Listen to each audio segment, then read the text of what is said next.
다음 주까지 계속. 아유, 감사합니다. 큰일 났네. 여러분, 말씀을 나누기 전에 우리에게 아마 여름이 우리 모두에게 특별한 시간이 됐으면 좋겠습니다. 그 말씀 뭐냐면, 지금 제 생각에는 에어컨이 이제 저게 시간이 조절됐거든요. 이거 뭐 조정하셔야 되고. 특별한 시간이라는 게 뭐냐면, 여름은 우리를 지치게 하는 것처럼 느껴지지만 여러분들 그때 영적으로 모든 것이 이렇게 새롭게 변화시킬 수 있는 시간이에요. 왜 그렇게 말씀드리냐면은 제가 신학교에 처음 들어갔을 때 대부분 이제 동기들하고 이제 얘기를 하잖아요. 어떻게 신학교에 오게 됐는지 고백을 하면은 대부분이 뭔지 아세요? 여름에 수련회, 리트릿 때문에 그때 은혜 받고 하나님을 뜨겁게 만난 다음에 다들 목사가 되겠다고 소원하고 온 친구들이 거의 대부분이에요. 저를 포함해서. 그래서 올 여름이 여러분들 어떻게 지내실지 계획이 있을지 모르겠지만 하나님과 더 뜨겁게 만날 수 있는 그런 은혜의 순간이 됐으면 좋겠습니다. 그걸 위해서 우리가 준비한 것이 몇 가지가 있는데, 첫 번째는 뭐냐면 다음 주에 우리 아이들을 위한 행사가 있잖아요. 문화 캠프. 근데 여러분, 그것이 어른들하고 뭔 상관일까 싶은데 여러분들 기회가 있습니다. 봉사할 수 있는 기회. 그래서 여러분들 뒤에 나가시다 보면은 아마 주보에 껴있는 것도 있는데, 앞에 신청서도 있지만 뒤집어 보면은 섬길 수 있는 그게 있어요. 여러분들 그걸 보시면 여러분 어디다 체크하셔서 이름을 주시고 우리 저기 홍윤정 사모에게 전해주시면 기꺼이 여러분들을 잘 사용해서 하나님의 은혜의 순간에 초대하도록 하겠습니다. 그리고 두 번째는 8월 달에 부흥회가 있습니다. 여러분들 이번에는요, 달코 다른 강사 목사님이 아니라 정말 풋풋한 목사님을 모셔요. 그러니까 새롭게 교회를 시작하고 개척하고 그걸 준비하면서 은혜 받은 것을 나누고 여러분들 새롭게 교회를 세워나간다는 게 여러분들 얼마나 두렵고 떨리는 순간이겠습니까? 여러분들 저희도 20년 동안 우린 두렵고 떨리는 순간을 살아오고 있잖아요. 그 은혜를 나누면서 하나님과 가까워지는 그런 시간이 되기를 간절히 바랍니다. 자, 오늘 말씀은 여러분 성령의 법 아래라는 제목으로 말씀을 전하는데, 제가 부제를 달았는데 부제가 뭐냐면 고난받는 자들을 위한 위로입니다. 고난받는 자들, 고통받는 자들은 위로예요. 여러분 그리스 신화에 보면은 그 마이더스라는 그 왕이 등장합니다. 여러분들 우리가 흔히 마이더스 손 하면 여러분들 오늘날에는 그 사람의 손을 거쳐서 굉장히 뭐 부를 성공했을 때 그 사람의 손을 마이더스 손이라고 부르는데, 이 마이더스 왕은 굉장히 욕심이 많은 왕이었습니다. 그래서 원래 가진 게 많았는데 불구하고 이 마이더스가 당시에 그 술의 신이었던 디오니소스에게 부탁을 합니다. 그 신에게 제가 만지는 것마다 금이 되게 해달라는 부탁을 해요. 마침 그때 디오니소스가 술에 취해 있었기 때문에 술김에 그냥 그 손을 들어줘 버리는 거예요. 말 그대로 여러분들 자기가 원하던 더 큰 부를 얻기 위해서 귀한 능력을 얻은 거죠. 이 마이더스는 만지는 것마다 금이 되고, 여러분 얼마나 신나겠어요. 생각해 보십시오. 여러분들이 만지는 것마다 금이 된다고 생각하십시오. 굉장히 흥분되지 않겠습니까? 아마 이 마이더스 왕은 자기가 원하는 만큼의 부를 얻을 수 있다는 기쁨 때문에 굉장히 행복했을 거예요. 근데 시간이 지나면서 문제가 생기기 시작했습니다. 뭐냐면 밥을 먹으려고 손을 쓰면은 어떻게 되겠어요? 딱 그물로 바뀌었습니다. 사랑한 딸이 저기서 왔길래 이뻐서 이게 껴안았더니 자기 딸이 금동상으로 바뀌어버린 거예요. 순식간에 여러분들 자기를 행복하게 만들 수 있었던 그 손은 어떤 손으로 바뀌었냐면 거의 저주와 고난의 손으로 바뀌어버린 거예요. 여러분 삶을 예상할 수 있으면 얼마나 좋습니까? 내가 앞으로 사는 삶이 내일, 모레, 아니면 내년, 아니 10년 후에 내 삶을 이걸 예상할 수 있으면 얼마나 좋을까요? 여러분 좋은 것이 금방 안 좋은 것으로 바뀌고 잘 되던 것이 금방 안 되는 것으로 바뀌는 삶에서 우리들이 그저 할 수 있는 건 뭐냐면 다시 좋아질 것을, 다시 잘 되기를 기대하는 것이 우리가 할 수 있는 전부인 것처럼 느껴질 때가 있어요. 갑자기 여러분들 예상치 못한 내 삶에 닥치는 고난과 어려움이 오면은 시간이 지나면 좋아지겠지, 잘 안 되던 것도 더 잘 되지겠지, 그냥 그 마음뿐 아니겠어요? 특별하게 내가 할 수 없을 때 그때도 마음이 아픈 거예요. 여러분 이런 문제만 있는 게 아니라 갑자기 들이닥친 고난, 누구도 피해갈 수 없는 이 고난에 대하는 마음은 대부분 뭐냐면 비슷한 마음이 있을 것 같아요.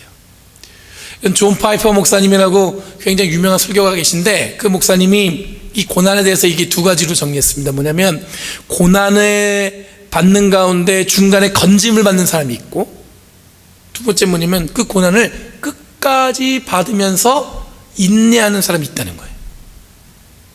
여러분, 어떤 것이 더 좋은 것 같아요? 기왕이면 고난 받다가 중간에 건짐 받으면 좋을 것 같잖아요, 그죠? 금방 끝나는 것 같고. 근데 이 존 파이퍼 목사님이 얘기하는 건 뭐냐면, 중간에 건짐을 받던 끝까지 인내하던 간에 여러분 공통적인 게 있는데, 그건 뭐냐면 결국 이 두 가지는 하나로 귀결되는데, 뭐냐면 이 고난의 건짐을 받았던, 끝까지 이 고난을 받으면서 인내하던 간에 그들이 고백하는 건 뭐냐면, 이것을 모든 것을 주관하신 분은 누구다? 하나님이시다. 그렇게 고백하게 된다는 거예요. 예수 그리스도의 은혜로 이 모든 것이 감당할 수 있다고 고백하게 된다는 거예요. 그러니까 여러분들 중간에 건짐받으면 더 좋은 것처럼 느껴지지만, 여러분 끝까지 인내를 받던, 중간에 건짐을 받던 여러분 고난이 우리에게 주는 첫 번째 공통적인 건 뭐냐면, 하나님께서 늘 함께 하시고 그 모든 것을 누가 주관하셨다? 주님이 나를 이끌어 주셨다. 제가 이 얘기를 들으면서 한편으로는 마음 한구석에는 그럴 수 있구나 생각하면서, 한편으로는 뭐냐면 좀 너무 뻔하다는 생각이 들었어요. 뻔하다. 주님이 함께 계시는 건 맞죠? 그렇죠? 그런데 여러분들 그 고난 가운데 여러분들 어떻게 보면은 주님이 늘 함께 하신 그것을 깨닫기 전에 그 순간의 고통은, 이건 정말 말로 설명할 수 없는 것들이에요. 아파 본 사람만 안다고. 그런데 여러분들 우리가 잘 알지만 안 아파 본 사람은 없어요.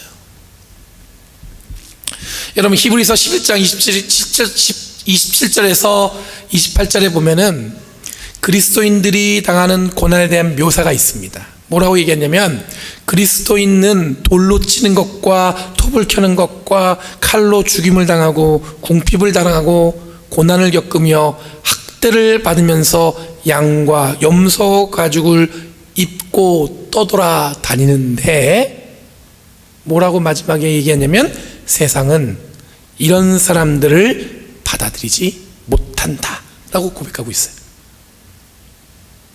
다시 한번 말씀드릴게요. 그리스도인들은 돌로 치는 것과 톱으로 켜는 것과 칼로 죽임을 당하고, 이 얼마나 끔찍한 거예요. 그런 고난을 당하는데, 궁핍도 당하고 고난을 겪으며 학대받는데, 그들이 입는 것이라고는 양과 염소 가죽만 두르고 다니는 거예요. 그런데 그들을 세상은 어떻게 한다고요? 감당할 수 없다는 거예요.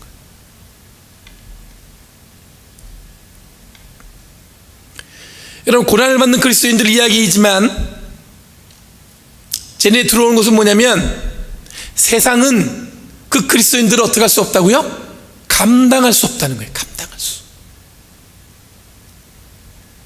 쉽게 표현하면, 여러분 예수 믿고 예수님 말씀으로 사는 사람들은 세상이 감당할 수 없는 존재라는 것입니다. 다른 말로 하면, 여러분들, 저와 여러분 여기 앉아 계신 분들, 예수로 나의 구주로 삼는 분들은 세상이 감당할 수 없는 존재로 이 땅을 살아가고 있다는 거예요.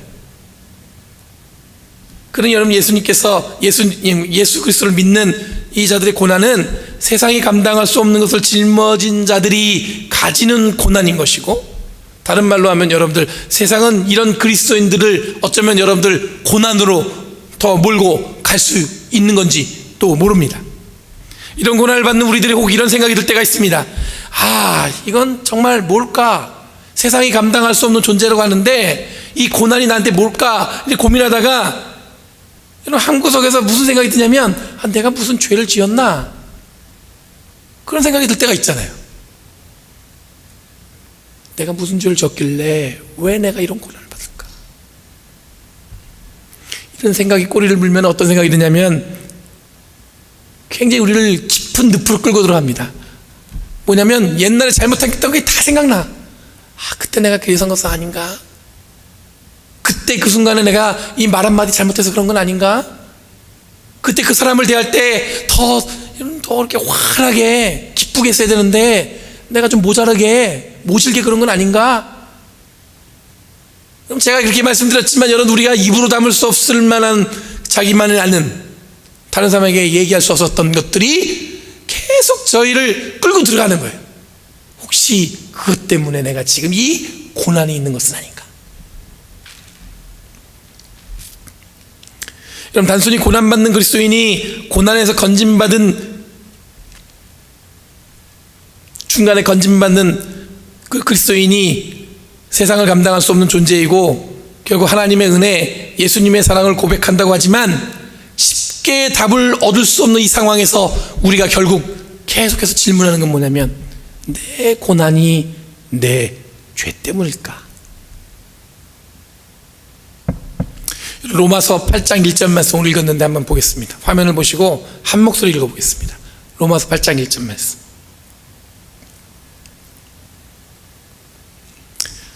한 목소리로 읽겠습니다. 시작. 그러므로 그리스도 예수 안에 있는 사람들은 정죄받지 않습니다. 할렐루야. 여러분, 예수 그리스도 안에 있는 사람들은 정죄받지 않습니다. 이어지는 본문에 보면은 우리들은 육신에 따라 살지도 않고 육신에 속한 생각도 하지 않고 육신에 매이지 않는다고 얘기하고 있습니다. 오직 뭐예요? 성령의 법 안에서 있는 사람들이에요.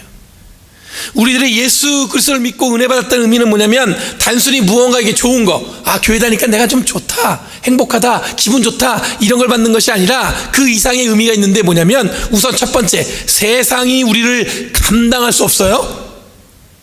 왜냐하면 우리들은 세상의 법이 아닌 어떤 법을 살고 있어요? 성령의 법 가운데 살고 있는 사람들이기 때문에. 여러분, 고난은 믿지 않는 자들도 받습니다. 믿는 사람들만 받는 게 아니에요. 믿지 않는 사람들도 고난받고 삽니다. 고난이 나에게 닥쳤을 때 흔히 나에게 있는 것처럼 느끼지만, 고난은 모든 사람, 아니 이 세상에 존재하는 모든 존재에게는 그 고난이 있다는 얘기예요. 고난 가운데 건짐받는 경우도 있고, 그리고 고난을 끝까지 감내할 수도 있습니다. 그런데 믿는 우리들이 모두 고백하는 건 뭐냐면, 예수님의 은혜로 이것을 이겨냈다고 고백할 수 있어요.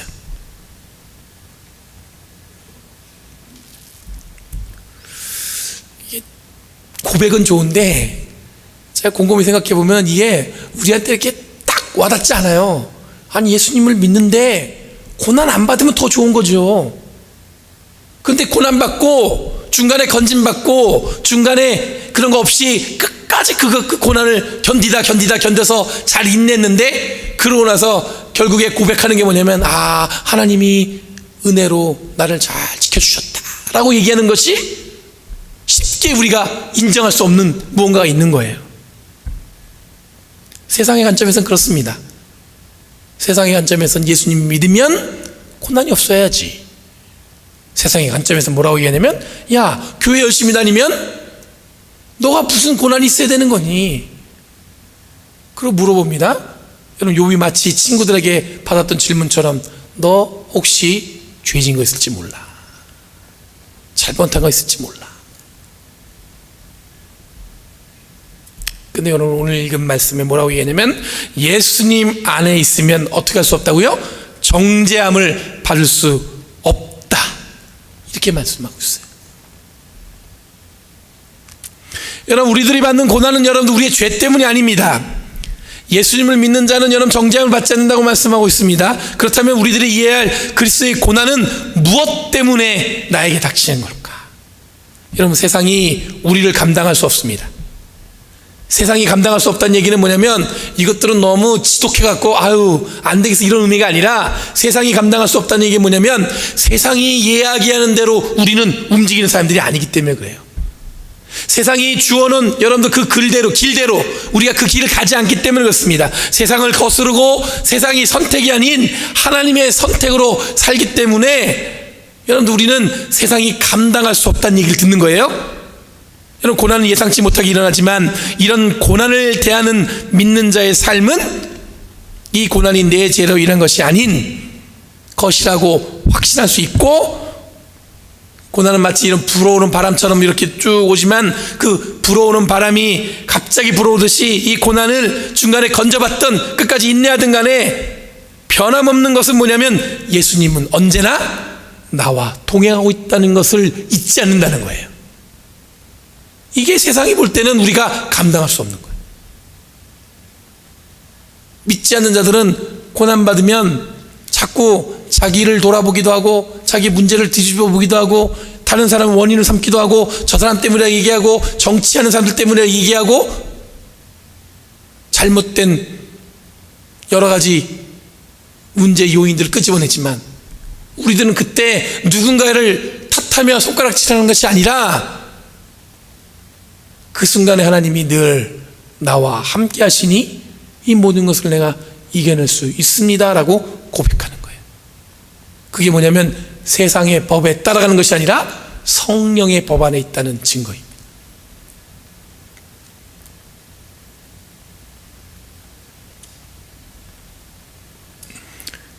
예수님이 우리와 언제나 동행하시는 거예요. 그것도 어떤 모습으로? 세상이 감당할 수 없는 존재로. 이 말씀이 여러분들 마음에 딱 와닿으세요? 제가 이 고난에 대한 얘기를 왜 했냐면 어느 분이 그랬어요. 목사님, 제가 지금 너무 힘든데 이거 내가 정말 열심히 했거든요. 열심히 예수님 믿었는데 봉사라면 다 봉사하고 목사님들도 잘 도와주고 섬기고 선교가라면 선교도 하고, 근데 왜 저한테 이런 고난이 있을까요? 제가 뭐 잘못했나요? 그 이야기가 저한테 마음속에서 떠나지 않는 거예요. 머릿속에서 떠나지 않는 거예요. 그래서 어떻게 하면 위로를 줄 수 있을까? 아니, 제가 위로를 주는 게 아니라 이 말씀을 어떻게 그분한테 잘 전할 수 있을까 하면서 딱 떠오른 게 뭐냐면 두 가지예요. 우리는 우선 세상이 감당할 수 없는 존재입니다. 왜냐하면 성령의 법 아래 있는 사람들이기 때문에. 두 번째, 오늘 말씀에서 얘기한 것처럼 우리는 우리의 죄 때문에 정죄받지 않습니다. 우린 다 용서되어진 겁니다. 성령의 역사 안에서 여러분들 우리는 세상의 법이 아닌 하나님의 법, 하나님이 늘 우리와 함께 하시는 것을 믿고 살아가는 사람들이기 때문에 더 이상 그들이 이야기한 대로 가지 않습니다. 세상에 거스르고 세상이 움직인 대로 가지 않고 어떤 방법으로요? 하나님이 주신 방법으로. 그러니까 고난받았을 때 우리 뭐라고 고백하냐면, 그럼에도 불구하고 주님은 어떻게 하시는 거예요? 나와 지금 함께 하신다. 나와 지금 함께 하신다. 교회가 어려우면 여러분 어떻게 이해해야 됩니까? 우리 교회에 주님이 어떻게 하신다? 함께 하신다. 여러분 혹시 여러분들 마음이 아프고 누구 때문에 더 힘든 것 같아, 어떻게 생각하셔야 되는 거예요? 세상은 싸워야 돼요. 한 방 먹여야 됩니다. 가서. 그렇지만 우리는 어떻게 한다고요? 주님이 나와 함께 하신다. 그러면 여러분들 우리가 세상에서 감당할 수 없는 존재가 되는 줄 믿습니다. 우리는 여러분 세상에 감당할 수 없는 존재예요. 성령의 법 아래 있기 때문에. 기도하겠습니다. 거룩하신 주님, 감사합니다. 항상 날마다 주님이 주시는 은혜와 사랑 우리 안에 가득 부어지길 원합니다. 이 시간에 여러분들 우리의 마음을 활짝 열고 주님께 한 걸음 한 걸음 걸어가기를 소망하는 성도들, 그 마음에 주님의 은혜로 부어주셔서 더 이상 세상의 법이 아닌 하나님의 법과 성령의 법 가운데 살아가는 저희를 되게 하여 주셔서, 고난이 나에게 닥쳐왔을 때 그 고난이 결코 세상의 판단에 의해서 이루어지는 것이 아닌 주님이 말씀하신 것처럼 우리는 더 이상 정죄함이 없다고 말씀하신 주님의 은혜를 기억하며 이 땅을 살아가는 저희를 되게 하여 주시옵고, 나와 함께 하시는 주님의 은혜를 사모하며 살아가는 저희들 될 수 있도록 주여 인도하여 주시옵소서. 감사드리며 예수님의 이름으로 기도드리옵나이다.